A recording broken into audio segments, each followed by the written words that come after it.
Vive les élections en République démocratique du Congo. Déjà, c'est samedi, c'est parti pour l'opération d'enrôlement des électeurs. Alors, les processus électoraux est-il réellement irréversible au pays de Félix Tshisekedi Tshilombo? Messieurs et dames, 370, c'est le nombre qui apparaît au compteur. Très heureux de vous savoir des milliers, comme toujours, fidèles à ces rendez-vous. Je suis dans l'obligation de vous rappeler que vous nous suivez en direct de Kinshasa.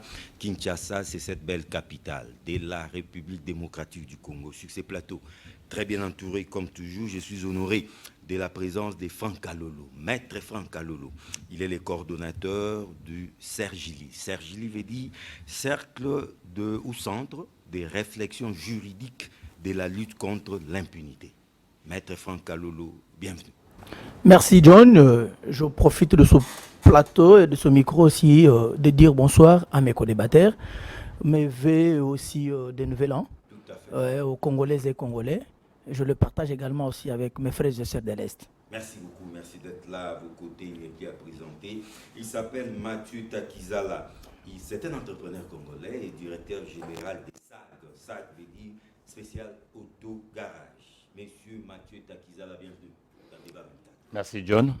Et donc, merveille à tous les deux co-débatteurs qui sont dans ce plateau, merveille à l'équipe technique des Débats 24, et puis merveille à toute la famille culturelle de la République démocratique du Congo. Vous savez qu'à la fin de l'année, nous avons des illustres de la scène musicale congolaise, en commençant par Wazola Nzimbu, Olivier Verkis, donc Al Pacino de la musique congolaise, et puis notre sœur affectueusement qu'on l'a appelée la maman nationale, Tchalamouana. Voilà, donc je pense que la nation construit avec des grandes personnalités. Mais là, donc, il faut voilà, une année dure pour la République démocratique du Congo. Et puis, je n'oublierai pas les commerçants de la République démocratique du Congo et les entrepreneurs. En face de vous, l'opposition sera valablement représentée par Jean-Pierre Bélessi. Il est au cadre du PPRD, le Parti du Peuple pour la Reconstruction et la Démocratie. Et communicateur au sein du même parti, il faut dire aussi communicateur du FCC. Bienvenue, Jean-Pierre Bélessi. Merci bien, John, pour votre invitation. Je voudrais, en tout cas par cette même occasion que vous me donnez, John, saluer tous les téléspectateurs de cette grande émission, saluer également mes co-débatteurs de ce soir. Je voudrais déjà leur présenter mes meilleurs vœux de nouvel an, mais aussi à toute la chaîne, je dirais, Kin 24, qui nous, à chaque fois nous donne l'opportunité de communiquer avec la population et surtout de faire passer nos points de vue. C'est important. Je voudrais aussi, en tout cas, par cette même occasion que vous me donnez toujours, M. John, j'allais dire remercier tous ceux qui m'ont assisté pendant la dure épreuve que j'avais traversée, qui était celle de la perte de ma mère, donc ma mère biologique. Et là, elle nous a quittés, ça fait pratiquement aujourd'hui des mois. Donc, en tout cas, je tiens à remercier. Tu dois toutes nos condoléances. Exactement, je tiens à remercier tout le monde. Je crois que nous aurons un débat républicain sur ce plateau. Une fois de plus, merci pour l'invitation. Mais vous gardez la parole. J'aimerais ouvrir les balles avec vous, chose promise, chose due. En tout cas, c'est prévu pour ces week-ends déjà. C'est la veille de la fête des nativités, un certain 24 décembre.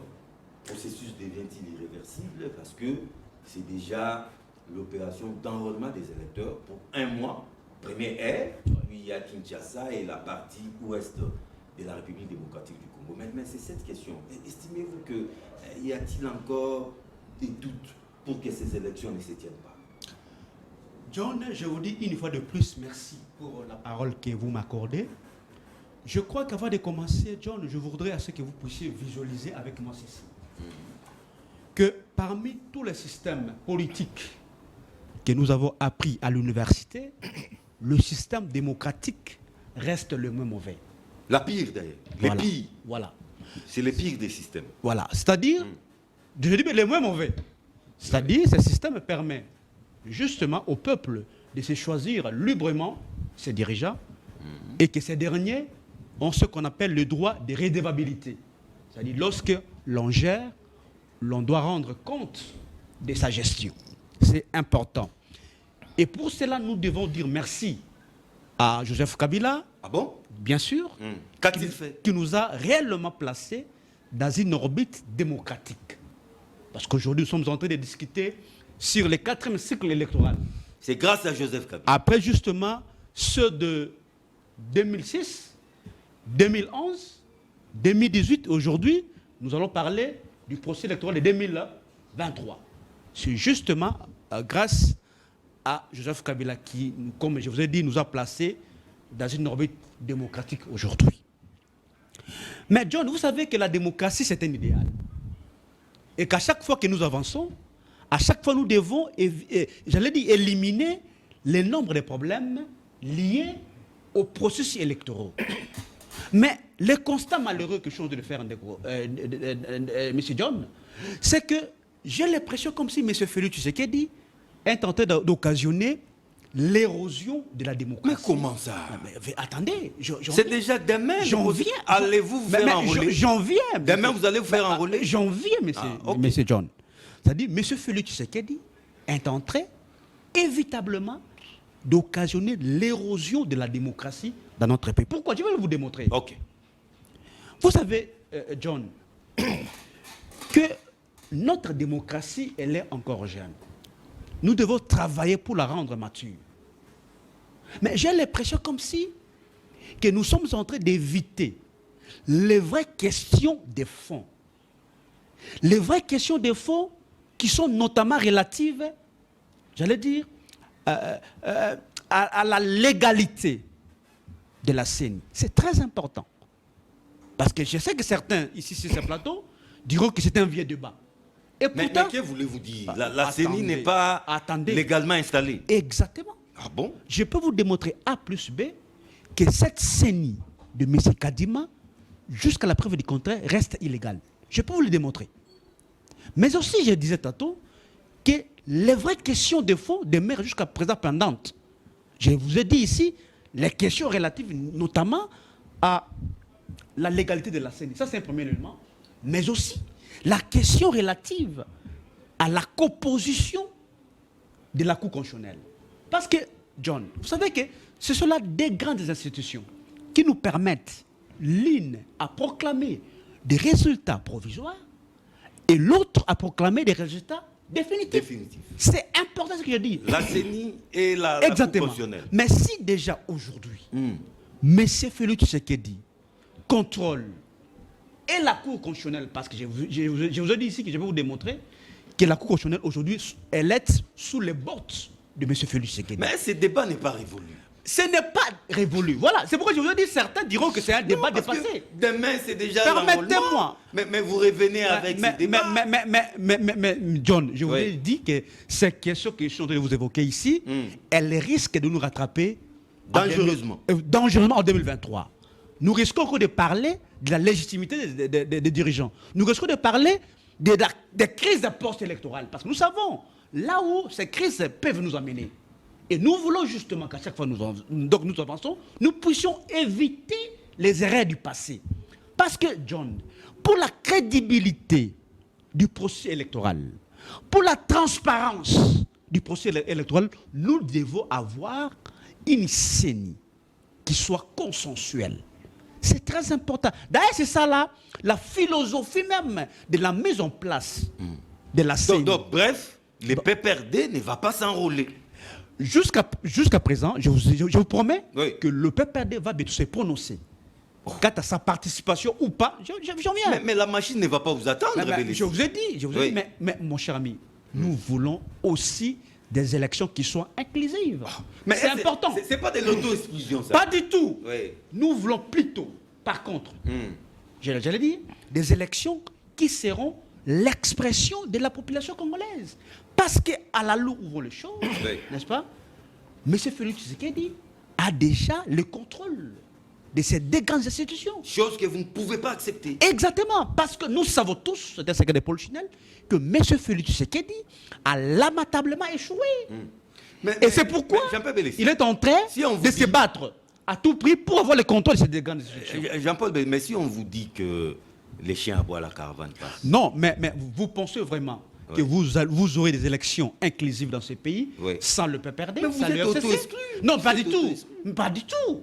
Nous voulons, je vous ai dit ici que les élections de 2023 sont plus qu'importantes. Pourquoi?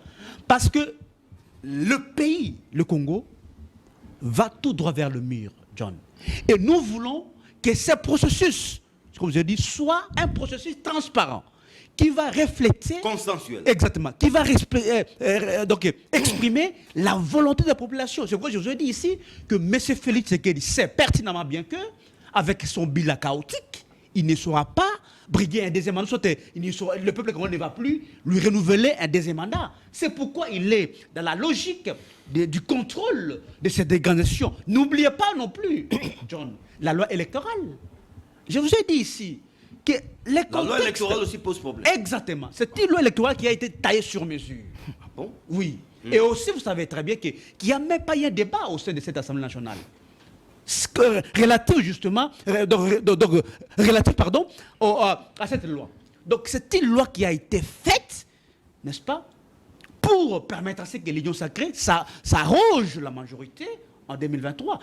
Et du point de vue au niveau de l'Assemblée nationale, mais aussi la majorité présidentielle. C'est pour vous dire, John, que nous voulons les élections en 2023, mais seulement nous ne voulons pas n'importe quelles élections. Tout à fait. Nous voulons des élections transparentes, crédibles, pour que nous puissions avoir des dirigeants qui vont travailler dans le sens justement de permettre à ce que notre pays avance. Parce que M. Félix Tshisekedi, sur ce point-là, a lamentablement échoué et il a fait ce qu'on appelle un faux bon. Oui, mais c'est important. Okay. Il a fait un faux bon parce qu'il n'a pas su respecter ses engagements par rapport à ce qui a été fait. 24, c'est déjà le début de l'opération d'enrôlement des électeurs, mais hélas, le PPRD n'est pas prêt de vous suivre dans cette voie parce que, d'après les PPRD, le processus est tellement biaisé que ça risque de nous rattraper en 2023. Pour des raisons qu'il a avancées, bien sûr. John, merci de la parole. Déjà, un parti politique incapable de se choisir un successeur peut se permettre de parler. Comment ça? Rappelez-vous... On n'a pas encore déposé les candidats. Je vous dis, je parle. Attendons les dépôts. Laissez que je termine, que j'achève. Ah, ok. Là, je suis en 2018. Ah, 18. La candidature de Chadera a été déposée à quelle heure? Non, mais c'est pas l'heure qui compte. Non, laissez-moi précipitamment. C'était dans les Ça s'appelle désordre. Oh là là. Il n'y avait que des compteurs de minutes. Qu'est-ce qu'il raconte? Et la suite était quoi? L'échec. Ça s'appelle désordre. Non, mais ils n'ont pas déposé hors délai, hein. Ça peut être moins 2 minutes, l'essentiel est compté. Je peux évoluer. Vous avez la parole. C'était dit à quoi? Il faut interroger la cause. Non, stratégie interne. Non. Et ça produit quoi? L'échec. Oh là là. Cette stratégie qui n'est pas bonne. C'était juste en passant.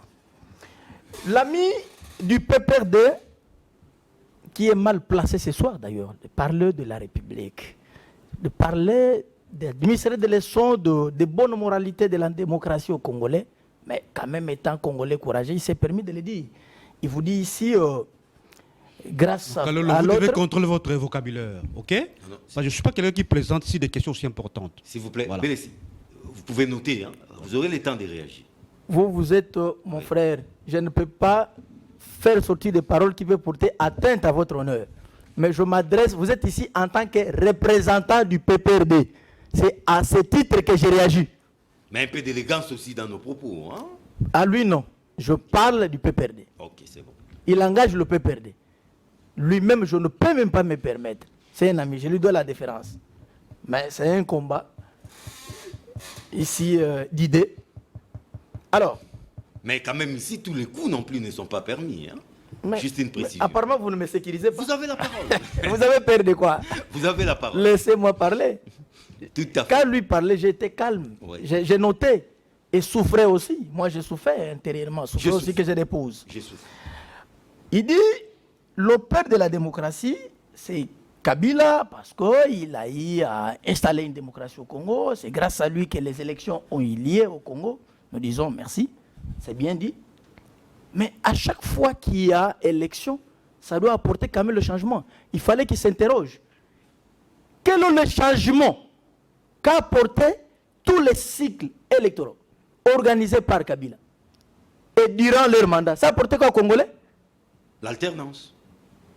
Ah. C'est une bonne réponse. Une bonne réponse. Oh là là. Oh là là.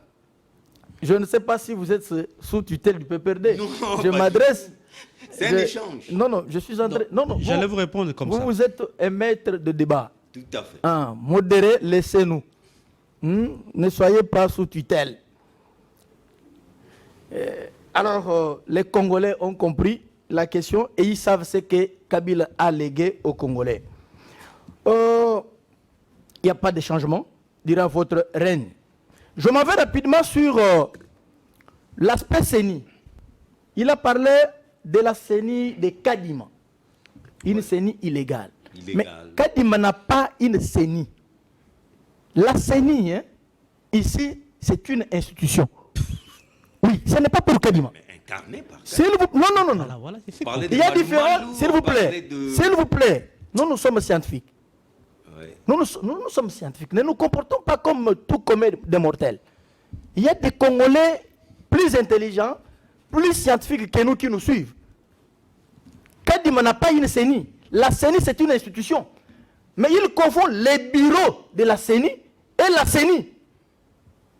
Kadima fait partie du bureau de la CENI. Mais Kadima n'est pas une institution. Voilà un peu la différence. Nuance. Et donc, la CENI n'est pas illégale parce que la CENI est revêtue par une loi. C'est déjà pour vous faire comprendre qu'il y a différence entre les bureaux, la composition du bureau de la CENI et la CENI. La CENI, c'est une institution établie par une loi et le bureau qui est là composé, lui est membre du bureau. Pouvez-vous me dire que Kadim est illégal comme membre du bureau? Là, c'est notre langage et notre débat. Il y a une nuance, c'est ça la précision. Rien n'est illégal là-bas. Rien. Illégalité, je me pose la question, en quoi? Alors qu'il y a une loi. Les bureaux en question, Kadima ne s'est pas installé lui seul. Et vous parlez, si vous frôlez pour dire, il est là pour Tshisekedi. Tshisekedi a participé au vote pour que Kadima soit là. Qu'est-ce qu'il raconte? Notez. Oui, parce que la présidence, c'est une institution. Et la loi a donné des conditionnalités, des modalités pour être élu ou choisi président de ce bureau. Tshisekedi était parmi les électeurs. Mais de quoi vous parlez? Et c'est ça, il y a la bonne science, c'est ça la bonne précision. N'apportons pas d'amalgame sur la place publique ici. Donc la CENI n'a jamais été illégale. Ce soir au moins... Et la Cour constitutionnelle? J'en arrive. La Cour constitutionnelle dont tu le fais, j'en arrive aussi. Il a parlé de la Cour constitutionnelle qui serait là pour Tshisekedi. Ouais. Mais la Cour constitutionnelle est constituée de 9 membres. De plusieurs ou de différentes composantes. Ah oui. Voulez-vous... C'est triste. Non, mais c'est ça. Tu es un avocat, j'espère bien. S'il vous plaît, notez. Oui. Notez. C'est ça la bonne science. Bérécie. Notez. C'est ça la bonne précision. Et c'est comme ça que l'avocat parle. Oh, mais oui. L'avocat analyse tout mot. C'est ça de bonnes analyses pour de bons avocats. Donc la Cour constitutionnelle est composée de 9 membres. Voulez-vous me dire que tous les 9 membres sont de l'obédience de Félix? De quoi vous parlez aux Congolais? Pourquoi vous avez peur? Dans un état de droit, c'est le respect des textes. Votre souci était de pousser à Félix de violer les lois de la République. S'imposer. Donc nommer les 9 membres. Quand les élections se sont organisées pour choisir l'un de leurs pères, qui est le membre là-bas, Tshisekedi était là, ou ce sont les 9 qui sont allés au vote et ont donné leur avis, leur quitus, pour que l'un de leurs en devienne chef. C'est encore Félix. Mais pourquoi vous devez apporter des fausses accusations? Tshisekedi n'a pas affaire à la Cour constitutionnelle. La Cour constitutionnelle aura à recevoir toutes les candidatures, à confirmer, et ça relève de sa compétence. S'il y aurait violation de la loi, vous serez là pour décrier du comportement de la Cour constitutionnelle. Mais vous ne pouvez pas incomber cette responsabilité parce que l'existence de cette... D'ailleurs, la constitution... C'est une ancienne constitution de 2006. C'est ce qui n'était pas encore président de la République. Et la mention Cour constitutionnelle déjà comme institution était ici. C'est ce qu'il l'a trouvé. On n'a fait qu'officialiser. il est le respectueux des textes. Votre souci, c'est de le pousser à violer. Il ne violera pas. Nous irons aux élections. Le peuple doit s'enrôler massivement. Et donc, Félix n'a ni le contrôle de la CENI, moins encore le contrôle de la Cour constitutionnelle. Moi, je m'attendais peut-être que vous allez rejeter les compétences ou l'expertise ou l'expérience de Denis Kadima. Ce qui n'est pas le cas. Si déjà Scholl reconnaît l'expertise et l'expérience de Kadima, quid maintenant pour vous? Scholl. Donc, le processus est irréversible. Irréversible. La caravane passe. Non. Il n'y a pas ici question de caravane qui va passer. Il y a question de respect des textes. Dire que les chats aboient, à ce moment-là, vous faites allusion comme si on ne va pas entendre, comprendre. Il a relevé, du point de vue de la loi électorale, il vous dit, mais écoutez, mais monsieur, vous avez des représentants à l'Assemblée nationale. Voulez-vous me dire qu'ils n'ont pas pris part? C'est pas possible. Oui, mais c'est ça la possibilité. Vous les perdez. Et vous connaissez toutes les voies de recours. À l'hémicycle. Hein? Mais je me pose la question, de quoi vous parlez aux Congolais? Vous êtes juriste. Au PPD, il y a tant de juristes. Merci, Maître Franck. Il y a même vos représentants là qui étaient là comme députés. Alors, je me pose la question, de quoi vous parlez et pourquoi vous devez accuser Félix? Pourquoi vous avez peur de Félix? Parce que Félix a un bilan à justifier. La lecture d'un entrepreneur, vous avez déjà suivi deux tendances qui se dégagent autour de cette table. Demain, irez-vous vous faire enrôler? Vous savez, John, on va aux élections pour améliorer le vécu et faire avancer une collectivité. Aujourd'hui, quand vous regardez un pays démocratique du Congo, il y a beaucoup de défis. Entre autres, les problématiques administratives. Les Congolais n'ont même pas la carte d'identité, ni le permis de conduire. Normalement, dans des États de vieille démocratie, les élections, c'est la démographie se fait autour des ministères de l'Intérieur. Mais la République démocratique du Congo, entre autres, on a choisi une institution indépendante. Mais normalement, on a fait plusieurs cycles. Quand vous regardez, le taux de chômeurs en République démocratique du Congo reste toujours des tonnes. L'infrastructure nous fait défaut. L'administration, il y a beaucoup de problématiques. Aujourd'hui, avec tous ces variants mondiaux, normalement, les partis politiques doivent comprendre qu'ils sont compétiteurs et ne sont pas propriétaires du système organisationnel des élections. Normalement, l'État, qui est l'institution superstructure, à travers l'institution, le ministère de l'Intérieur, qui a la photographie pour traiter la plupart des problématiques et les compétiteurs, les politiques, doivent agir en fonction des problématiques socio-économiques de la République démocratique du Congo. Mais vous sentez que toutes les élections, à chaque fois à la République démocratique du Congo, au lieu que nous évoquons les vrais problèmes qui sont à la République démocratique du Congo, mais mes compatriotes politiques parlent plus des problématiques lourdes administratives. Vous voyez là, on a passé plus de temps de parler de l'institution CENI. Il fallait que le politique, ils essaient un peu de nous dire aujourd'hui comment on va faire, parce que ce sont des problèmes que les politiques doivent mettre sur l'espace public. Par rapport à 2018, 2011, 2006, on a avancé dans quel secteur? Une étude comparative. Et aujourd'hui, mais c'est ça, parce que c'est un marathon. Et vous estimez qu'on a avancé ou on a reculé? Oui, on ne va pas être à chaque fois. Nous faisons du surplace. Lorsque nous avons des élections, on va parler. Bon, vous savez, nous ne sommes pas représentés. Mais j'ai l'impression que nous faisons du copier-coller. Mais oui, et à chaque fois, vous savez que c'est le même refrain qui retourne.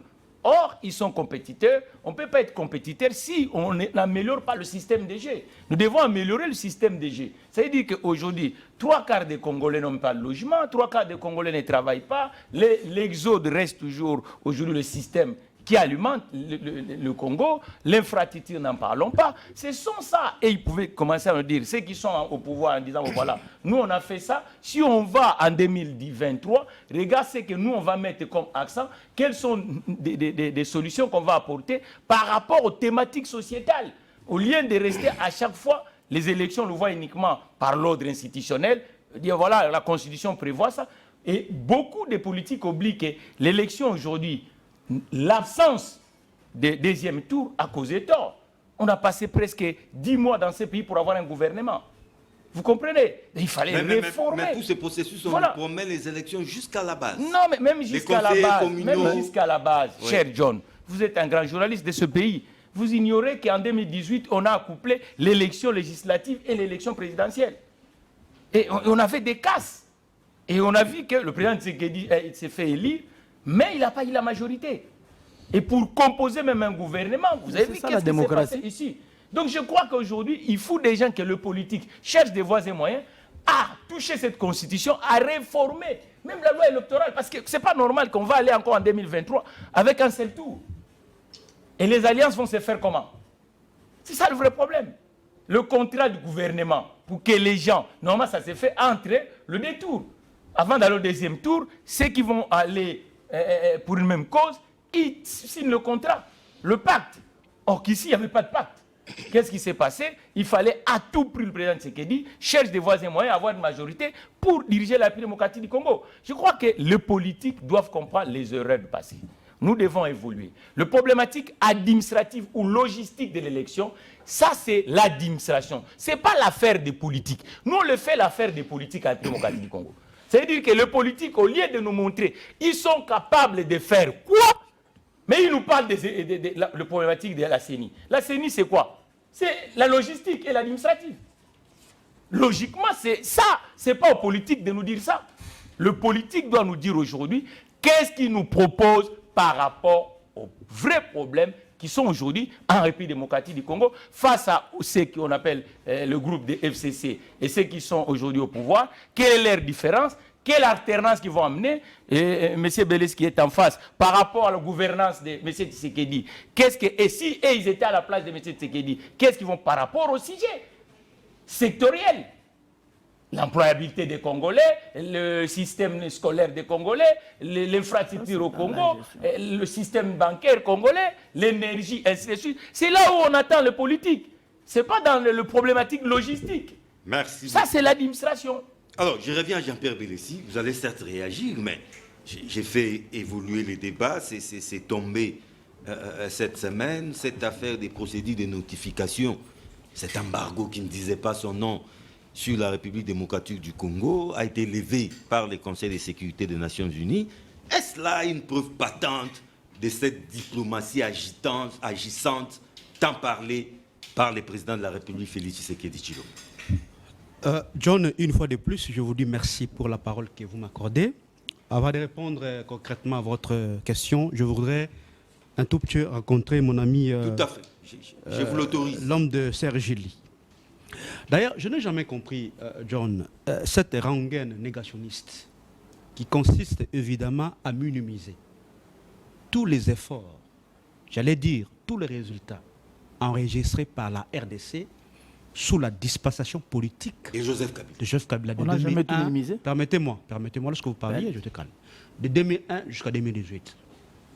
Parce que Joseph Kabila a trouvé ces pays qui étaient presque en lambeaux, ensanglantés par la guerre.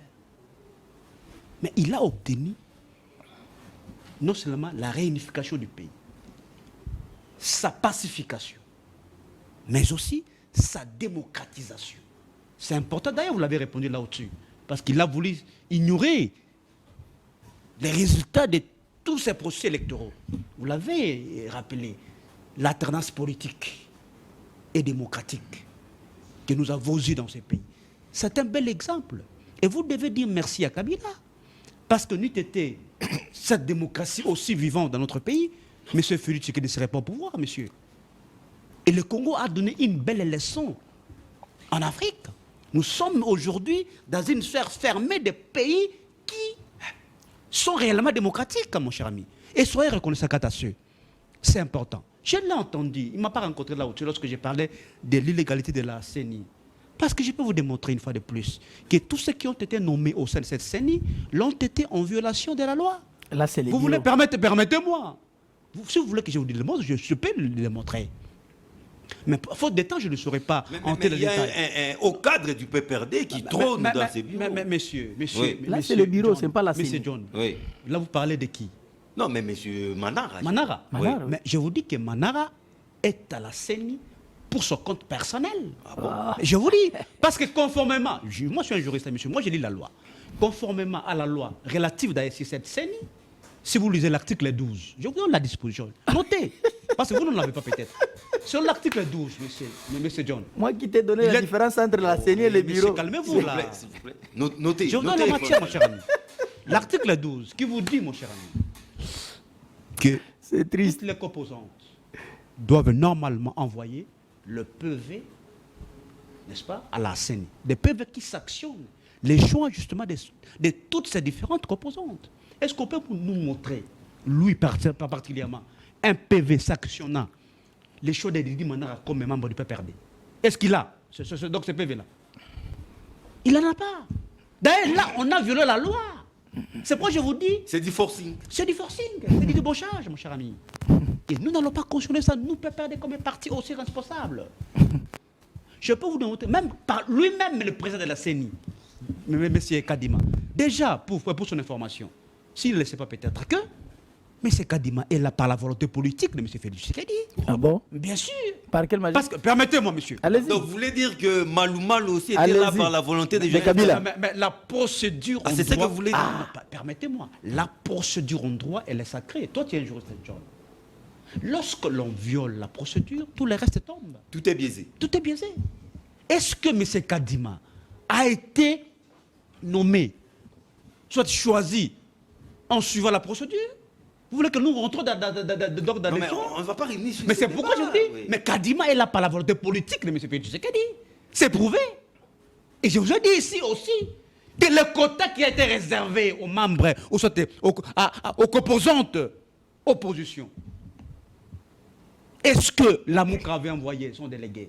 Est-ce que le PPRD a envoyé son délégué? Et les autres, mon cher ami? On a passé outre la procédure de la loi. Et nous n'irons pas aux élections de la sorte. Mais bien sûr, c'est pour cela que je vous ai dit ici que la CENI, dans sa composition actuelle, elle est illégale. C'est ça. Et lorsque j'évoque la Cour constitutionnelle, il ne m'a pas aussi rencontré là au-dessus. Parce qu'il sait peut-être, il faut faire la différence, mon cher ami, entre la procédure du renouvellement de la Cour constitutionnelle et la procédure de nomination des juges au sein de cette Cour. Parce que la procédure, elle est simple. Lorsqu'on nomme les juges au sein de la Cour constitutionnelle, justement, il y a 3 juges qui viennent du quota président de la République. Il y a 3 juges qui viennent du côté magistrature. Et il y a 3 juges qui viennent, n'est-ce pas, du côté Parlement. C'est ça la procédure qui est prévue par la loi. Mais lorsqu'on parle du renouvellement, c'est tout autre chose, mon cher ami.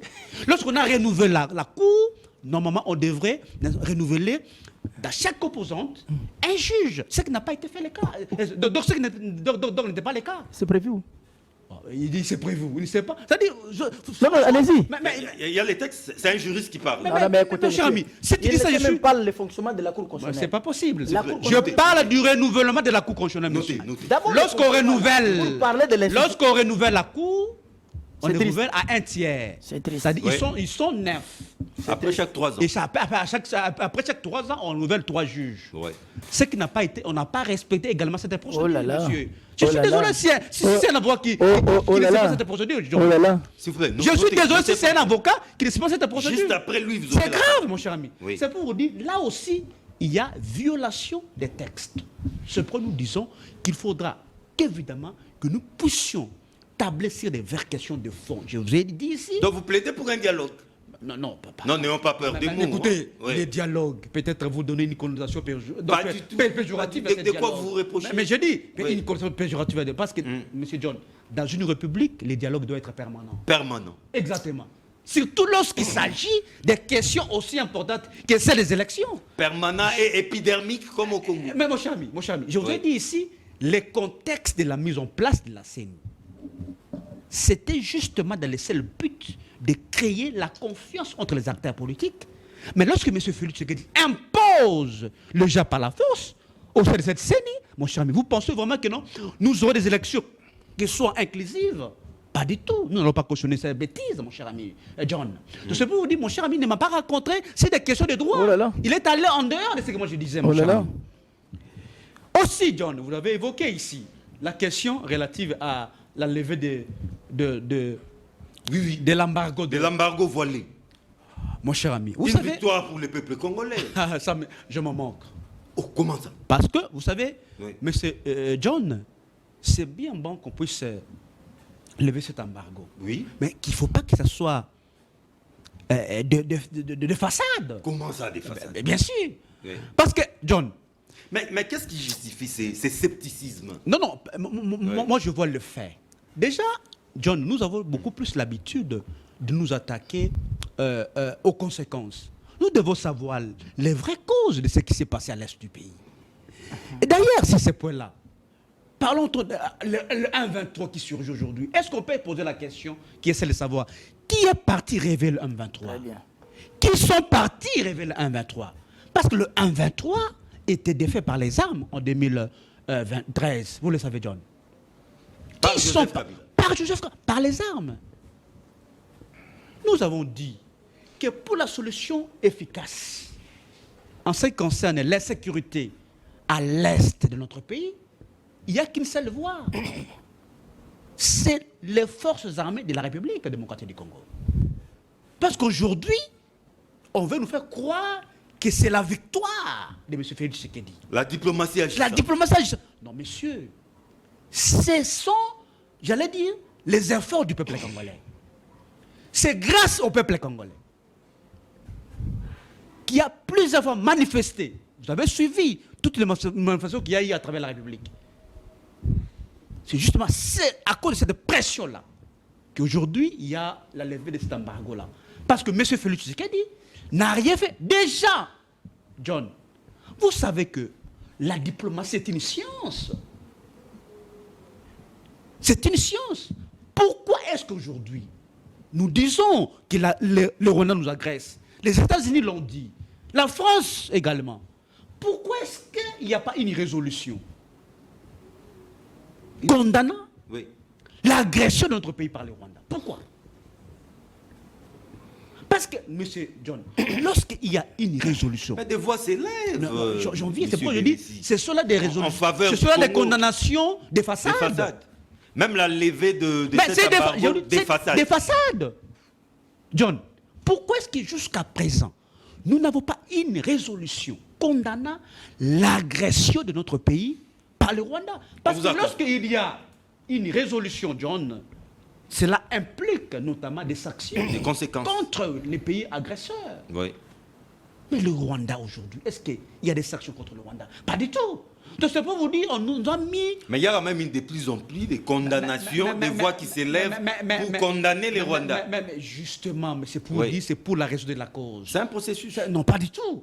C'est-à-dire, nous allons savoir évidemment que la diplomatie congolaise marche si le 1-23 se retire totalement des zones qu'il occupe. Mais aussi là au-dessus. Mais les M23 commencent à se retirer. Peut-être que vous n'êtes pas informé. Mais permettez-moi. Les là lignes bougent en tout cas. Oh, John, là vous le faites. Vous faites mal le jeu de l'Union sacrée. Je suis désolé. Non, lui m'a parlé pas du tout. PPRD. Non, pas du tout. Là, vous faites le jeu de l'Union. Je suis content. Parce que John, ce qui est vrai ici, ce que nous voulons, que la question de la sécurité de notre pays soit bien traitée. Parce qu'il y a une sorte de légèreté lorsqu'on traite cette question. Une sorte de légèreté, je dis légèreté. Okay. M. Félix Tshisekedi a pris des options aussi dangereuses. Telles que il a conclu des accords aussi qui sont restés secrets. Parce que John Chou pose la question de nous dire le contenu des accords que M. Félix Tshisekedi avait signé avec le 1-23. Parce qu'ils l'ont dit à plusieurs reprises qu'ils avaient signé un accord, un accord avec M. Félix Tshisekedi, mais aussi des accords que M. Félix Tshisekedi avait signés avec Paul Kagame qui sont à toi restés secrets. D'ailleurs, John, vous le savez que c'est une obligation constitutionnelle. Article 213, si vous les et accords. 215, Oui. que les accords devraient normalement passer à l'Assemblée nationale, mais aussi être publiés dans le journal officiel. Chose qui n'a pas été faite jusqu'à présent. Donc, c'est pour vous dire... Mais est-ce que ce n'est pas de la manipulation, ça, ces c'est accords pour vous dire qu'aujourd'hui, on peut lever, n'est-ce pas, l'embargo, mais les vraies questions des fonds demeurent. Embargo des façades. Je l'ai toujours dit, monsieur John, que nous devons beaucoup plus miser sur notre armée. Et ça sera la solution la plus efficace. Parce qu'aujourd'hui, on peut lever l'embargo. Mais regardez ce qui se passe à l'est du pays. On a plusieurs armées étrangères. Je reviens à vous. Permettez-moi, oui. John. Il y a plusieurs armées étrangères aujourd'hui qui opèrent à l'est du pays. Pourquoi tout ça, John? Donc, c'est pour vous dire que nous avons aujourd'hui confié la sécurité de notre pays aux étrangers. C'est extrêmement grave. Merci. Et l'M23 se retire pour laisser la place à l'armée on n'appelle pas ça comment? CAC et EAC. C'est ça. Ce n'est pas pour que notre armée récupère. Les États de l'Afrique de l'Est. Exactement. Alors, ça dit, Franck Kalolo. c'est une balkanisation de faits. Donc c'est pour Bien, vous dire, aujourd'hui, M. Félix Franck Kalolo, Tshisekedi vous l'avez compris. a J'ai- pris des vous savez, options pour le l'euphorie pays. Voilà. qui a Vous savez- accompagné cette levée des mesures. Vous savez, Mais voilà un bémol, vous savez, levée des façades. je suis très estomaqué de voir un ami qui est juriste apporter un peu trop de confusion comme ça sur ce plateau.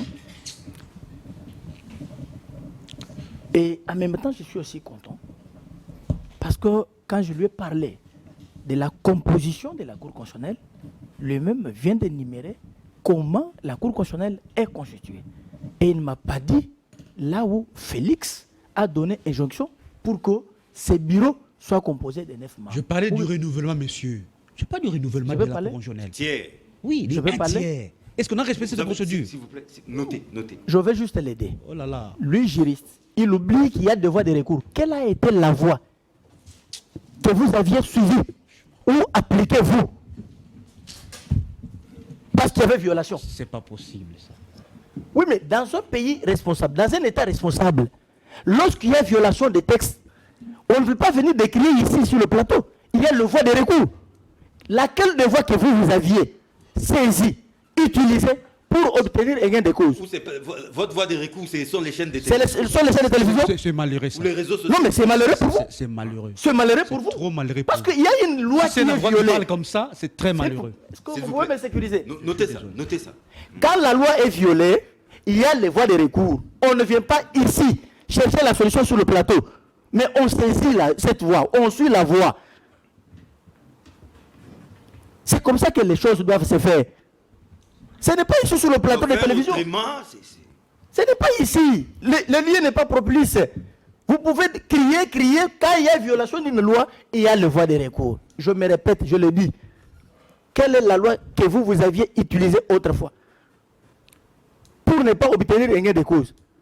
C'était le plateau de télévision? Je suis désolé. les réseaux sociaux.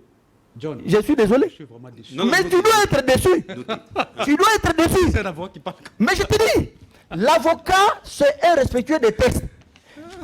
D'ailleurs, je salue notre co-débatteur qui vient d'arriver, Odile Maître Ramazan. Oui. Il sait. La bouche que autorisée quand- du parti. en Oui, fait. il sait, c'est un avocat.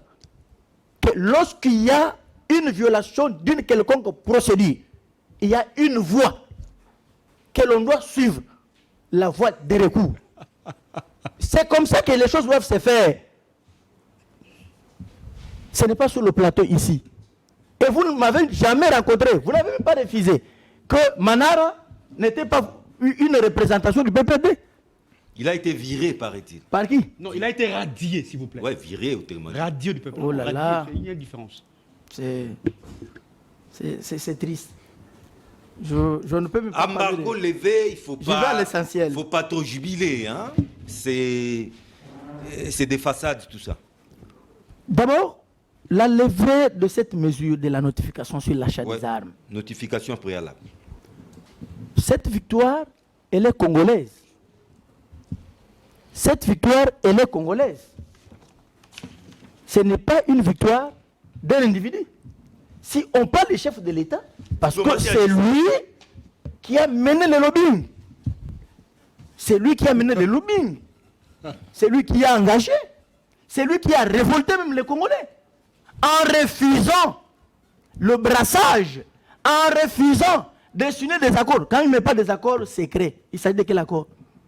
Secret. Qui n'a jamais vu. Non, mais comme vous n'avez jamais vu, c'est-à-dire l'accord n'existe pas. Oh là là, franchement, là. Tshisekedi a fait, ici, là, il avait parlé, il avait annoncé le discours. Il a détaillé tous les accords qu'il a y signés. Si vous étiez porté d'autres accords ou d'autres accords, vous devriez les contredire. Ce qui n'a jamais été fait. Mais vous, dira votre reine, vous avez signé 3 accords Lesquels? qui... Je vais. Oui. Atamaba a signé un accord à Rubav. Atamab, en quelle qualité? Oui. La ministre de la Défense, à l'époque. C'est quoi l'intitulé de cet accord? Laissez-moi évoluer. L'intitulé de l'accord. Vous voulez me sécuriser? Non, s'il vous plaît. Mais je suis venu faire quoi? Pelessi, ne vous agitez pas. Non, Laissez-les pas du évoluer. tout. Pas du Oui. tout. Vous avez la parole. Je peux évoluer? Vous avez la parole. Atamab a signé l'accord. Arubav. Tu veux savoir le contenu? Oui, je veux savoir. Voilà. Oui. Le contenu de cet accord était de permettre. Non, pas trop de détails aussi. Hein. Je ne peux même. Voilà, je me réserve. Comme Je suis sur le plateau. Ouais. Je suis sur le plateau. Atamab a signé l'accord avec le Rwanda, Arubavu, Alexis Tambwe Mwamba, la ministre des Affaires étrangères. Il a signé des accords. Raymond Tchibanda. Raymond Tchibanda a signé des accords. Aujourd'hui, vous ne pouvez pas nous parler de Mais le l'insécurité. contenu de ces accords-là. Non, pas trop de Mais détails. je suis sur le Non, plateau. c'est important. Compte tenu Je du suis sur le temps. plateau. C'est important. Non, il nous lit les contenus. C'est du point de vue sécuritaire, je t'ai dit. Non, non, dites-nous les contenus. Je s'il vous vais plaît. te donner. Parce que vous avez les accords. Secret défense. Ah non, pas du tout ça. Non, John, pour la clarté de oui, débat, justement, les il faut- co-débatteurs... John, Non, John, mais tout non plus John, n'est pas à dire. Non, Tout non, non vous plus pouvez- n'est pas à dire. le peuple a besoin de savoir justement les contenus de Non, ces le accords. débat est public. Oui. Soit il cite, il justement. cite les éléments qu'il a, soit il ne les cite pas. Bon, Nous sommes dans laissez-les un débat évoluer. public. Laissez-les évoluer, Exactement, s'il vous plaît. Laissez-les évoluer. Mais À soyez, sa manière. mais soyez calme. Oui. Je te donne le lien là où ils ont eu à signer des accords. Je t'ai cité ceux-là qui ont signé des accords. C'est à toi de me contredire. Atamab a signé des accords. Tambwe Mwamba a signé des accords. Raymond Tchibanda a signé des accords. De quelle nature? Voilà.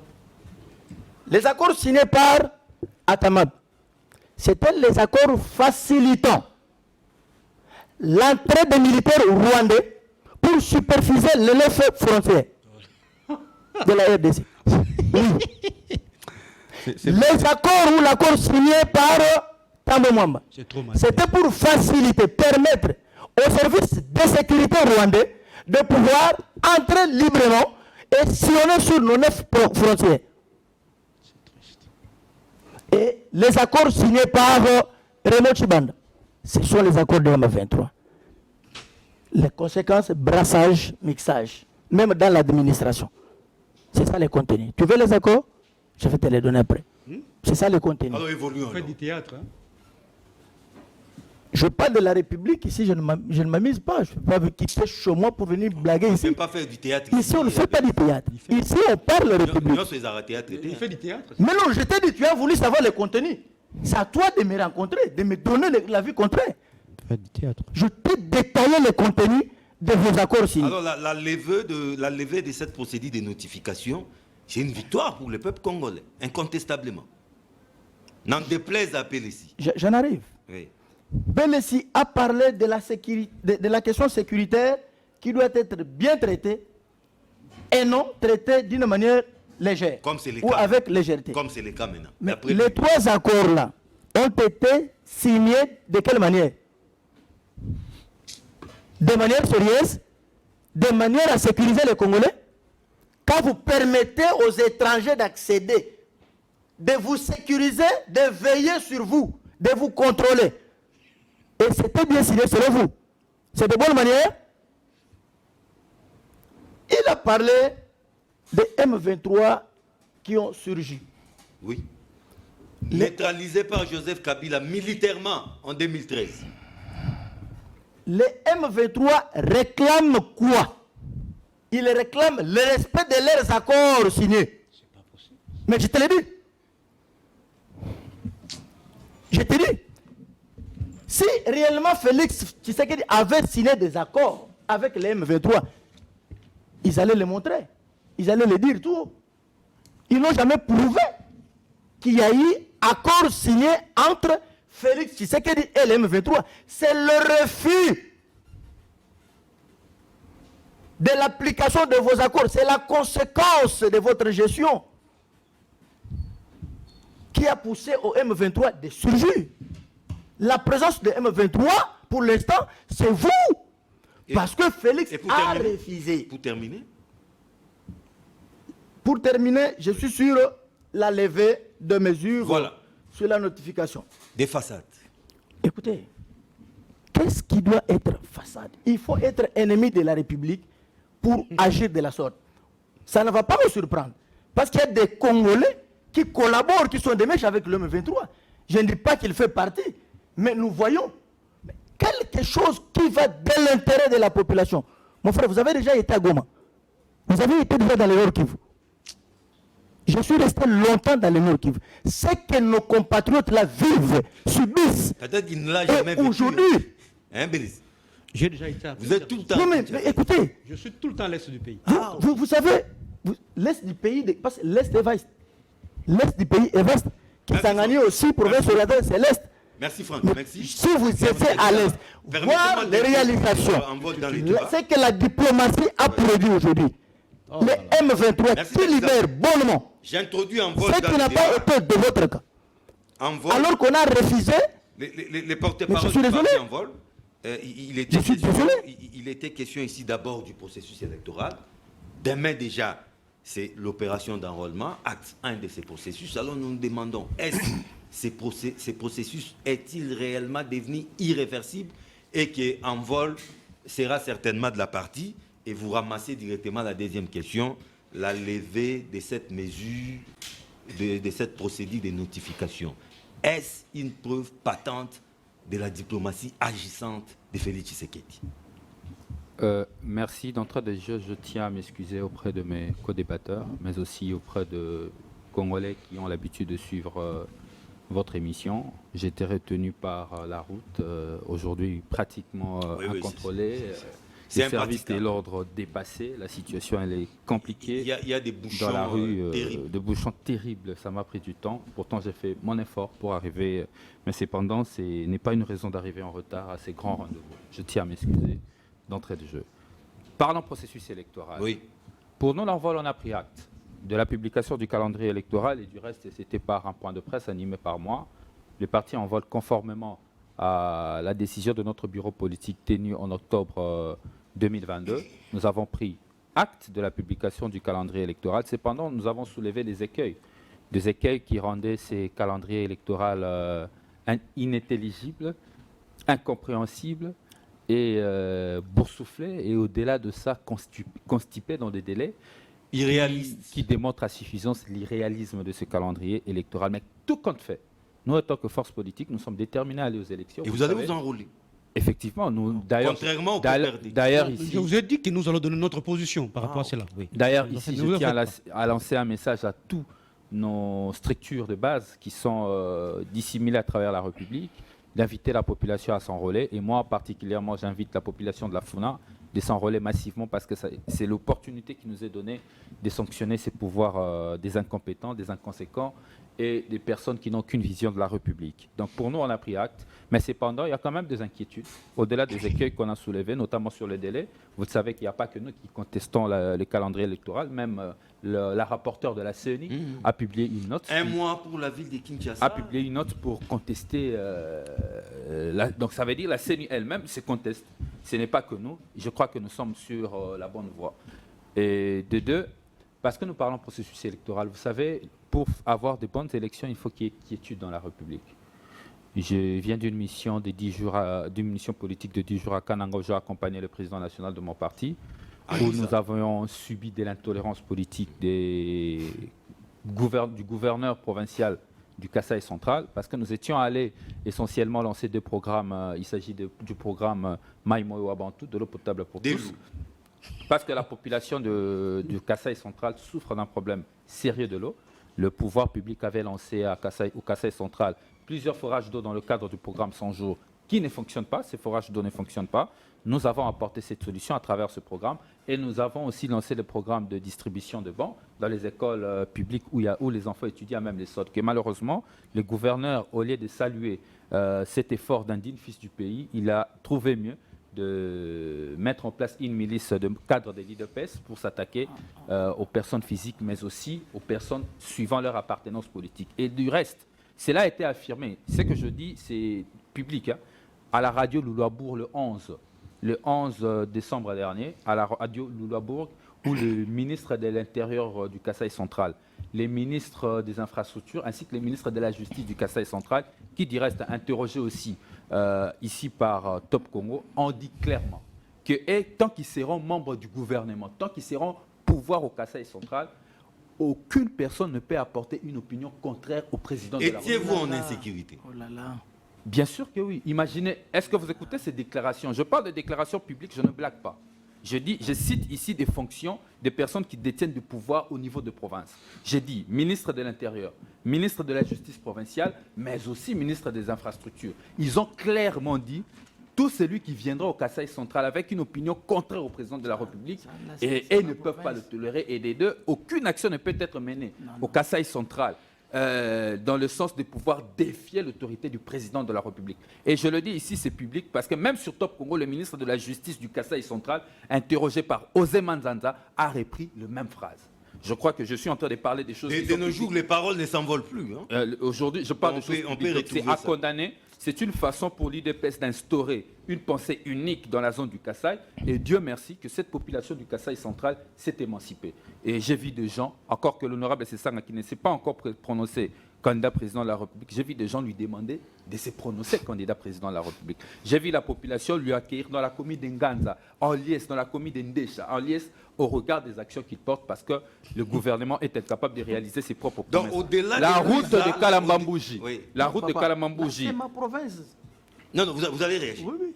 La route de Cette idée-là Kalambambouji, n'existe pas chez nous. lancée il y a quelques mois par le président de la République, jusqu'aujourd'hui, cette route, les travaux n'ont pas encore débuté. Moi, je viens de là. Le barrage de Chitkatende, promesse du chef de l'État, ces barrages-là, les travaux n'ont pas encore commencé. La réhabilitation de train, de rail, de train, SNCC. pas encore commencé. Le port d'Ilebo, une des grandes promesses de Félix Tshisekedi à cette population, n'a toujours pas encore été réhabilitée. Quelle des promesses? Que de promesses, nous sommes vraiment dans un régime de promesses. Nous sommes à la fin de... Nous sommes vraiment dans un régime de Donc, promesses. bref, pour revenir au processus électoral. Ça veut dire, processus électoral, nous y Oui. sommes, mais il y a des inquiétudes au regard de l'inconséquence et de D'où l'inconscience. les dialogues. Non, nous disons ceci. Nous sommes, j'insiste, l'envol prend acte de la publication du calendrier. Nous devons aller aux avez parlé élections. des écueils. Mais il y a des écueils. Oui. Mais cependant, nous voulons aller aux élections. Si la CENI estime que le calendrier qu'il a sorti va nous amener aux Allons élections, seulement. nous irons aux élections. Mais Oui. cependant, arrivé au 21 décembre 2023, parce que les élections du président de la République doivent avoir lieu le 20 décembre 2023. Arrivé au 21 décembre Dans 2023, quasiment une année. s'il n'y a pas élection en République démocratique du Congo, Félix Tshisekedi, Kadima et son équipe seront responsables de ce qui arrivera. Parce que, nous le disons, personne ne veut écouter, allons-y, et Alors, nous allons juger les maçons au pied du mur. Oh. Ainsi, j'invite toute la population congolaise À s'enrôler. à s'enrôler et allons aux élections Procédure de conformément notification. au calendrier publié par la CENI. Procédure de notification, Procédure. cet embargo voilé dont a souffert la République démocratique du Congo, finalement une victoire de la diplomatie agissante de Félix Tshisekedi. Bon, avant d'arriver à cette histoire de la diplomatie agissante dans la levée, j'ai écouté des choses sur la Cour constitutionnelle. Oui. Vous savez, il est très difficile lorsque on ne sait pas se départir entre sa vie professionnelle et sa vie civile. Moi, je suis avocat, c'est vrai, mais là, ici, je ne preste pas, je n'ai pas ma toge noire avec les rabats blancs. Pas du tout. Je suis ici comme un acteur politique, ça veut dire un futur gouvernant. Je prends des positions au regard des réalités de la société. Je ne reste pas boursouflé dans des textes constitutionnels ou de loi, alors que la réalité applicable en dit autre chose. Analysons cette Cour constitutionnelle. La Cour constitutionnelle le sait très bien que ces décisions sont irrévocables et il n'y a pas de recours. Mais nous avons une Cour constitutionnelle qui lui-même, aux veilles des élections, a fait recours contre sa propre décision. Il a disqualifié, déqualifié, révalidé, invalidé, disqualifié les candidats. Premier écueil, premier problème. Jurisprudence malheureuse de la Cour constitutionnelle. Ce n'est pas fini. Ce n'est pas fini. Nous avons une Cour constitutionnelle qui contredit son propre arrêt. Affaire Affaire Matata. Matata. Nous avons encore une Cour constitutionnelle. Je parle de réalité, des pratiques, des choses que nous vivons. Nous avons une Cour constitutionnelle qui dit à un requérant que tu n'as pas qualité de me saisir pour interprétation, de la Constitution, mais cependant, je vais quand même rendre une décision sur interprétation de la Constitution. Comme pour dire, moi je suis marié, ma mère décide d'aller attaquer C'est notre compréhension. mon épouse en divorce. Le juge du tripé lui dit, écoute madame, vous n'avez pas qualité de venir nous saisir en divorce parce que c'est le prérogative qui revient à votre fils ou à sa femme. Mais le juge du tripé dit, non tiens, mais quand même au nom de la régulation du mariage, je vais trancher cette affaire. Vous savez dans quelle histoire nous sommes? Et prononce les divorces. Et il prononce les divorces. Et dans cette affaire, moi je parle ici en tant que futur gouvernant, mon ami peut faire le choix de rester encadré dans ces textes de loi, dans ces syllabus de l'université. Moi j'évolue parce que je suis appelé à gérer la nation demain. Aujourd'hui, face à ce genre de questions, mon ami veut me dire qu'écoutez, la Cour constitutionnelle, il faut saisir des voies de recours comme s'il s'est en train d'analyser les questions du Congo, comme si on était en Belgique. Les plateaux, ce n'est pas une voie de recours. Nous sommes pas en Belgique, nous sommes au Congo, il faut analyser des questions politiques. Nous sommes ici pour analyser des questions politiques. Tu veux un débat de droit, nous le ferons dans une émission. Justicia, vous l'avez ici, nous allons le faire. Mais ici, je viens faire l'analyse politique. Ce qu'il faut dire est que la réforme, comme l'a voulu le constituant de 2006, a voulu donner notre justice l'indépendance qu'il faut afin de lui permettre de trancher les litiges, a échoué. Nous devons aujourd'hui, nous étant qu'acteurs politiques, nous étant que ceux qui veulent diriger ces pays, repenser à la réforme de notre justice, mais aussi à la réforme de la Cour constitutionnelle. Parce qu'au Conseil supérieur de la magistrature, j'ai l'impression qu'il y a une forme de corporatisme qui s'est installée. La levée de l'embargo, les Congolais n'attendaient que ça, n'est-ce pas? Levée de l'embargo, pour chuter par là. Les Congolais n'attendaient que ça. J'avais beaucoup de choses à dire sur Cal. Je vais répondre de temps en temps. Je dis ceci, posons-nous la question, est-ce que la notification préalable empêchait la République démocratique du Congo d'acheter des armes? Oui. Hein. Non. Souvenez-vous, tout récemment, il y a un avion qui venait avec des munitions pour la RDC. Cet avion n'a jamais atterri. C'est grave. Merci. Ouais. Maintenant, on va faire ceci, on va simplement analyser. Première des choses, il ne faut pas tromper le Congolais, l'embargo a été levé depuis 2008. Ah bon? Oui. Ici, nous parlons de la mesure de la notification. Je ne vais pas parler de l'embargo. Ce qu'il dit est vrai. Un embargo, voilà. Non, ce qu'il dit est vrai. J'ai entendu ici embargo. Non. C'est important parce qu'il faut laisser la population. En fait, c'est un embargo voilé. Non. Moi aussi, j'ai rectifié. Il n'y a pas d'embargo, mais plutôt la mesure de la notification. Nous sommes en train de parler des questions sérieuses. Okay. L'embargo levé depuis 2008. Et qu'est-ce qui reste? Pourquoi nous étions... Parce qu'il faut commencer à comprendre la raison d'être. Pourquoi il y a une notification préalable? Parce qu'au nom de l'irresponsabilité de ceux qui dirigent l'État congolais, le munition de l'armée congolaise et de notre police s'est retrouvé de temps en temps entre les mains de rebelles. Par quelle magie? Par quelle magie? Et au nom de cette irresponsabilité, les conseils de sécurité... Mais là, c'est le régime de notre ami, alors. Le conseil de sécurité... C'est sous Mobutu, monsieur. Ah, c'est depuis Mobutu. C'est depuis Mobutu. Ok. Nous remontons. Et c'est l'UDPS qui est dans la manœuvre. On va atterrir pas à Kassavou. C'est l'UDPS qui est dans la manœuvre, justement. Voilà. Il faut préciser. Moi, je prends les choses dans sa globalité, je ne distingue rien. Maintenant, face à ça, le Conseil de sécurité a listé les noms, nommément les officiers de l'armée congolaise impliqués dans le trafic d'armes. Vous le connaissez, suivez mon regard, je citerai le nom de personne. C'est connu, mais en 2020, qu'est-ce qui se passe quand Félix Tshisekedi arrive au pouvoir? La majorité de ces généraux ont été promis à des postes de responsabilité au sein du FARDC. Conséquence, lorsqu'on a encore analysé la situation de la RDC, on nous a remis dans le régime de la notification préalable. Cette notification préalable n'était pas sur tout le type d'armes, s'il vous plaît. Pas du tout. C'est avec une catégorie d'armement. Il ne faudrait pas généraliser, parce que la RDC, pendant tout ce temps, il vivait comment? Il achetait des armes comment? La RDC achetait des armes. Mais la grande question, parce que nous avons la tendance ici dans ce pays de fourrer les débats, de tourner autour du dos. Discutons comme des futurs gouvernants. Est-ce que le problème, c'est l'effet d'avoir d'armement? Est-ce que le problème, c'est l'armée qu'il faut reformer? Non, c'était une partie du problème. Non. J'ai dit ceci. L'armement, nous l'avions. Allez à la base logistique, vous allez trouver qu'il y a de l'armement. L'avion Sukhoi qui a survolé la République, qui a bombardé, c'était ici, ça existait depuis. Achetez pas Kabila. C'était déjà ici. Achetez pas Kabila. Allons-y lentement. Ces avions existaient. Des mortiers existaient.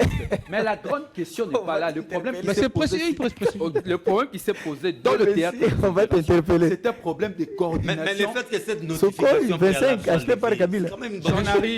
J'en arrive. Le problème qui s'est posé sur le théâtre des opérations, c'est un problème de coordination de nos infanteries sur terrain. Où vous avez la route RND qui a été coupée parce qu'il y a une mauvaise communication entre le militaire de FARDC qui se sont tirés dessus. Maintenant, j'arrive à la notification. Oui. J'ai posé la question pour répondre à la bonne. Je dis, la levée de la notification est une bonne chose parce que Voilà.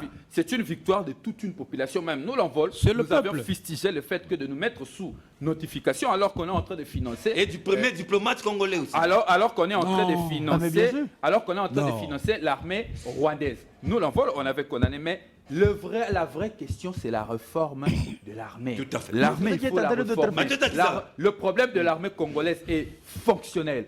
Le problème de l'armée congolaise est structurel. Le problème de l'armée congolaise est du point de vue de l'idéologie de l'armée que Merci nous voulons beaucoup. Mathieu avoir. Takisa. Et tant qu'on ne va pas attaquer de face, Vous le reste sur les règles Mathieu de Takisa, là, on n'a plus beaucoup de temps. la Je crois que c'est sécurité le de dernier notre tour population d'étape. continuera à Mathieu être Takisa, là, fragile. un mot sur cette levée de cette procédure de notification. Et puis, ça sera aussi votre conclusion. Merci. Vous voyez, le problème avec le plateau de télévision à Kinshasa, on prend plus tendance de campagne. Déjà, Oui, mais parce que vous avez fait ça ici vous-même comme modérateur.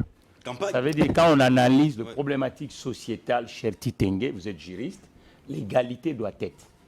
Il ne faut pas croire comme si, parce que les gens viennent avec les étiquetages de partis politiques, c'est qu'eux qui ont la matière à réflexion pour les problématiques sociétales. Non, pas du tout. Congo. Je crois que nous devons quand même comprendre. Parce Non, que non, c'était dans avec, tout- dans c'était tout- avec votre dans- autorisation. oui, c'est parce que normal. je il y a devais pas de problème. l'introduire dans les Donc, débats. dans tout ce que nous C'était disons, avec votre dans tout ce que autorisation. nous Il est venu aussi disons en ici, retard. Voilà. dans tout ce que nous disons ici, vous devez savoir que On c'est fait la un problème. contribution collective des Congolais qui va faire l'avancement ou l'innovation de la société congolaise. Il n'y a pas une société qui va faire plus ou une corporation qui va faire plus. Non, nous devons comprendre ça. Aujourd'hui, nous parlons de notification. Oui, une notification, on la lève. Mais maintenant, la logistique de la République démocratique du Congo de l'armée, ça demande des moyens. Des moyens nécessaires. Nous devons d'abord regarder dans la fourchette des actifs en République démocratique du Congo. Nous avons combien de gens réellement qui cotisent aujourd'hui dans la société congolaise. Et L'impôt. Mais oui, chers compatriotes. L'armée est alimentée par la contribution des entreprises et les actifs particuliers. Mais aujourd'hui, depuis 1970 jusqu'à aujourd'hui, vous voyez que le nombre, l'accroissement d'actifs dans ce pays régresse tous les jours. Et d'où la nécessité que mes compatriotes politiques doivent comprendre qu'aujourd'hui, lorsque nous parlons le PCE dissuasif de la République démocratique du Congo à caractère de l'armée, nous devons chercher des voies et moyens d'accroître des ressources. D'où la nécessité de faire travailler les autres secteurs. Parce que, vous savez, le vrai problème de la société congolaise, c'est quoi? Une société qui est prise en otage par une corporation. Et les autres corporations, on ne veut pas les donner une matière qui puisse peser dans la société. C'est ça le vrai problème. Parce que, l'administration, on l'isole. Le problématique des élections, c'est les politiques qui parlent. L'administration qui a la logistique, il ne parle pas. L'entreprise qui doit créer des ressources pour les politiques et pour la société, on l'isole. Or là, on lève, nous les levons. Regardez les 10 dernières lois de finances qui ont été votées en République démocratique du Congo. Prenons l'assiette armée. Quel est le pourcentage? La part réservée allouée C'est à ça le vrai problème. C'est-à-dire que les épines sont là. Parlons les épines aussi avec les autres acteurs de la société. Et surtout les économistes. Parce que nous avons un réel problème ici. Aujourd'hui, nous finançons des élections. Les 4 dernières élections qui viennent de passer, l'argent que nous levons, les entreprises congolaises récupèrent combien? C'est ça le vrai problème. Parce que les élections aussi ont un caractère économique. L'armée aussi a un caractère économique. C'est que l'armée congolaise achète. Les PME congolaises bénéficient de combien? À l'auteur de combien? Parce qu'il faut que ça crée de l'emploi en République démocratique du Congo. Vous voyez la nuance? C'est ce que nous isolons tous les jours ici. Nous avons un parquet des chômeurs. Nous avons un pays aujourd'hui avec une infrastructure qui est absente. Vous avez le char qui va ici jusqu'à Kassai. Il y a combien de garages dans la route ici de Bandundu lorsque le véhicule de l'armée tombe en panne qu'on va réparer? Et c'est là, Merci Mathieu. il faut chercher des voies et moyens aussi que la partie privée puisse nous aider. Merci beaucoup. Ne voyons pas ça comme si dans un même couloir et que ce couloir va résoudre le problématique de la République démocratique du Congo. Je crois que le problématique de la République démocratique du Congo, nous sommes aujourd'hui en déficit dans la plupart des secteurs de la vie. Et maintenant, il faut chercher à faire des réformes rationnelles qui vont permettre à la République démocratique du Congo de faire un rebond vers le progrès. Ça, c'est la lecture d'un entrepreneur. Le message est passé. Merci beaucoup, DG Mathieu Takisa Ladessac. Alors, votre conclusion? Mon cher ami Jean-Pierre Bélessi. Bon, merci John pour le mot de la fin. Mais je voudrais terminer en disant tout simplement que, en ce qui concerne les élections, soit l'enrôlement qui va débuter. C'est déjà, c'est week-end. Oui, c'est week-end. Il faut être là, Bélessi. Je vous ai dit d'entrée de jeu ici que le PPRD va se prononcer par rapport à cette question. Voyez-vous, nous allons vous donner notre position. Mais quand ça urge? C'est pour bientôt. Nous allons vous préciser quant à la participation ou non du PPRD. Quant à la participation ou l'auto-exclusion du PPRD. Parce qu'en fait, monsieur John, je vous ai dit ici que nous voulons des élections qui vont rassurer le peuple. Nous voulons des élections qui seront l'expression de la population congolaise. C'est important. Parce que ce qui est vrai, c'est qu'aujourd'hui, le processus électoral, même si mon ami ici, bon, ils ont pris acte, Ramazani, mais nous voulons un processus électoral qui soit transparent. Mais si nous analysons les contextes dans lesquels ça ne rassure pas. Parce que déjà, je vous ai évoqué ici que les deux grandes institutions qui, en tout cas, sont habilités à nous donner des résultats, sont sous les bottes de M. Félix Tshisekedi. C'est ça la vérité. Donc, même si nous allons aux élections, mais déjà, si les sous-bassements soient... D'ailleurs, on dit lorsque les prémices sont déjà mauvaises, donc la conclusion est fausse. Donc, c'est pour vous dire que nous sommes prêts pour les élections, mais nous ne voulons pas n'importe quelles élections. Nous voulons des élections qui vont exprimer, je vous ai dit ici, la volonté réelle de la population. Parce que je ne vois pas un Congolais, M. John, qui a toutes ses facultés mentales en place, qui peut aller voter M. Félix Tshisekedi de 2023. Je ne le vois pas. D'où il sait que, M. Félix, il sait.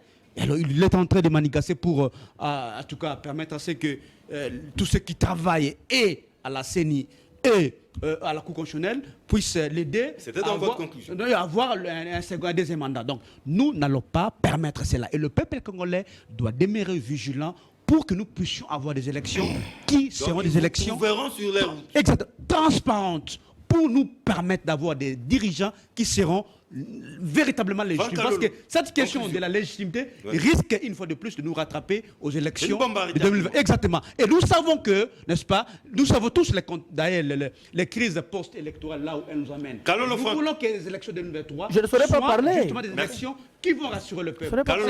Conclusion. Merci, John. Je voudrais d'abord clarifier une chose. C'est ce que mon frère Ramazani vient de dire. Je suis du Kasaï central. Vous revenez de chez moi et tout ce que vous venez de dire sur ce plateau n'est pas le comportement de loi que nous sommes du Kasaï central. Je ne parle pas de Louloua, je parle des militaires. Je vous parle. Là, c'est chez moi. Vous avez touché l'image que vous avez donnée. Tribal, c'est dangereux. Je peux évoluer. Mais c'est l'image que vous venez de donner. Je parle des lits de pêche, je n'ai pas parlé d'un tribu. C'est indécent, cher ami. Vous êtes là pour parler de votre province. S'il vous plaît, il a soulevé... de votre province. S'il vous plaît. Dire quoi ça? S'il vous plaît. Je parle de la province. Laissez-moi vous parler. C'est trop sale. Il a touché... pur et simple. Vous me sécurisez? Il a cité le gouverneur de la province. Il a cité le ministre de la province qui engage la province du Kasaï central. Vous comprenez? Et au Kasaï central, il n'y a que les loulous. Je vais d'abord vous dire une chose. Que tout ce qu'il a dit, tout ce qu'il a déposé, il y a une part de mensonge. Parce que à Kananga, il n'y a pas seulement l'envol et l'IDPS comme parti politique. Il y a plusieurs partis politiques. C'est une grande ville. Il y a plusieurs partis politiques. Qu'est-ce qui s'est passé en Décha? Ce sont nos militants, vos militants à vous. Vous savez l'écrit. Nous avons des vidéos. Vous étiez partis pour installer les forages d'eau. Vous savez ce que vos militants ont eu à prononcer, à dire des déclarations. C'est ce qui a poussé à l'autre camp qu'il y ait maintenant des échauffourées. De l'intolérance politique. Non, s'il vous plaît, que je vous dis. De l'intolérance politique. S'il vous plaît. Oh, et pourtant, provoqué par qui? Par les leaders. C'est que nous sanctionnons. C'est que nous ne pouvons pas accepter. Nous sommes frères et ça doit demeurer. Que l'envol s'installe, que l'envol ait des députés, que l'envol assume même le gouvernorat. C'est un parti politique et Delis Sanga était chez lui. Prenez tout le temps d'éduquer aussi vos membres des partis politiques. De tels incidents qui peuvent, demain ou après-demain, dans les jours à venir, créer une division, ça, on ne peut pas encourager. Vous condamnez un cas, mais nous condamnons les deux camps. Nous condamnons l'intolérance et de l'autre côté, mais aussi vous.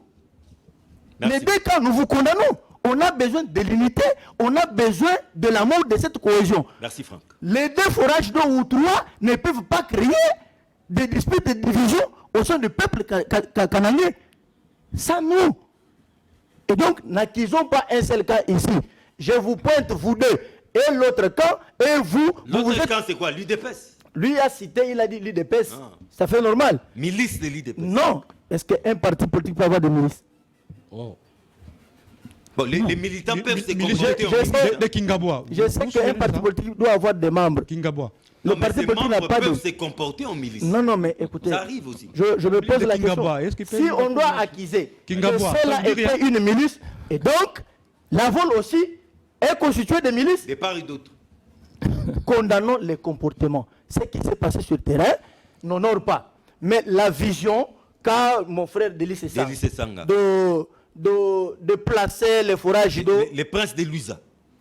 Non, il n'est pas prince. Chez nous, non, là, moi je suis le fils d'un chef coutumier, je sais comment Louise fonctionne, je suis de Louise. Ça ne se passe pas comme ça chez nous. Je suis de Louise, je suis du territoire de Louise, secteur de Bambaï, groupement Anakazadi. C'est un surnom. Je suis le fils d'un chef coutumier. Chez nous, ça ne fonctionne pas comme ça. Ne les prenez pas mot à mot. Non, ne l'appelez pas prince. Je vous dis comment Louise fonctionne. Ok. Ah voilà. Merci, c'était votre conclusion. C'est une manière de parler. Ramazani, conclusion. Je condamne d'abord toute tentative d'utiliser la fibre tribale pour asseoir son argumentaire. C'est inacceptable. Au Kasaï central, on n'a pas que le Lulua. Nous avons les Babindi, nous avons les Salampassou, nous avons tant d'autres tribus. Pourquoi soulever les... Tous on appelle Lulua, pour votre information.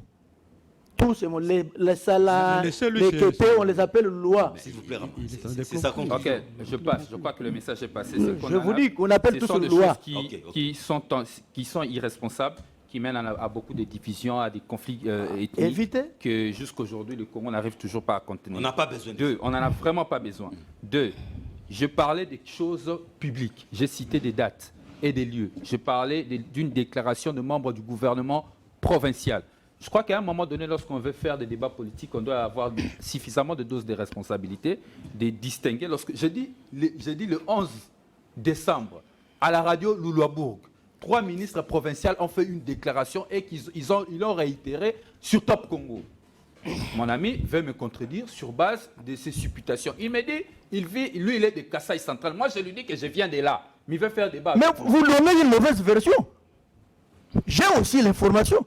Merci Kalou. Merci Kalou. Non, mais j'ai aussi une information. Non, mais je t'ai dit, j'ai l'information. S'il vous plaît, Kaloulou.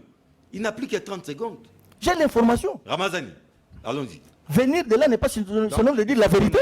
Il faut condamner les actes d'intolérance. Vous connaissez les comportements d'envol au Kassai central provincial et son gouvernement a financé un groupe de l'IDPS en milice pour s'attaquer aux citoyens. Je tiens à rappeler que le 10 décembre, il y avait une marche pacifique de mouvements à Kananga, de mouvements, pas des partis politiques, mouvements citoyens et collectifs de société civile pour réclamer barrage de Katende, réhabilitation de route Kalambambouji. Vous savez qui ont reprimé cette marche? Ce n'est pas la police, les services de l'ordre. Ce sont les militants de l'IDPS avec armes blanches. C'est grave, c'est grave. Je le dis. Mais comment vous savez que ce sont les militants? L'absence de l'autorité de l'État. Mais je vous dis, ces jeunes gens, oui. En fait, vous savez, ce sont des villes où on connaît. C'est grave. Réservez-vous, mon cher. C'est grave. Vous ne savez pas comment ces partis politiques se comportent au Kassai central. Vérité auxquelles on ne doit pas prendre ça à la légère lorsqu'on veut aspirer à gouverner l'État. Ce sont des questions. Merci à Rodrigue Ramazani du parti En Vol. Merci beaucoup à Jean-Pierre Bélessi. Merci, John. Juste pour conclure. Merci à Franck Kalolo. Merci. De Serge Gilly et Mathieu Takizala. Spécial autogarage, merci beaucoup. Le décor est déjà planté sur Kin 24. Joyeux Noël à tous les chrétiens. Rediffusion c'est samedi à partir de 8h15. Retrouvez-moi les vendredis prochains, même heure, même chaîne, même plaisir. Au revoir.